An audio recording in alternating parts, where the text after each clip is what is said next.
ఈ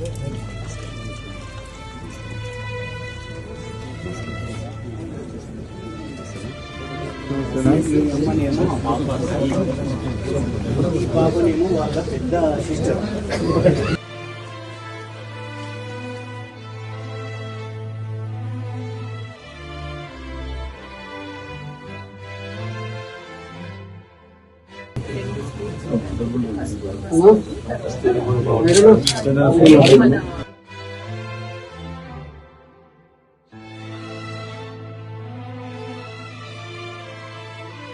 ఇలాంటివి జరగకూడదని చెప్పి మనం కూడా రాబోయే కాలంలో పిల్లలకందరికీ కూడా మోటివేషన్ చేయాల్సినటువంటి బాధ్యత ప్రజలకు ఉంది.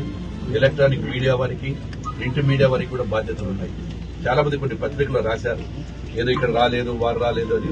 ఎందుకంటే నిత్యము మేము కలెక్టర్ గారు, ఎస్పీ గారితో మాట్లాడుకుంటూ ఎక్కడ ఏం జరుగుతుంది అనేది కూడా పరిశీలిస్తున్నాం. వారందరినీ కూడా మేము రివ్యూ చేసుకుంటా ఉన్నాం. ఏది ఏమైనా ఇది జరిగినందుకు మేము కూడా చాలా బాధాకరంగా ఉంది. అన్ని విధాల ప్రభుత్వము, మా గౌరవనీయులైనటువంటి ముఖ్యమంత్రి నారా చంద్రబాబు నాయుడు గారు కూడా వారికి ఒక సందేశాన్ని ఇచ్చారు. వారికి ఆ సందేశాన్ని కూడా చెప్పడం జరిగింది. వారిని, ఆ కుటుంబాన్ని ఆదుకొని వారికి న్యాయం చేస్తామని తెలియజేస్తాము.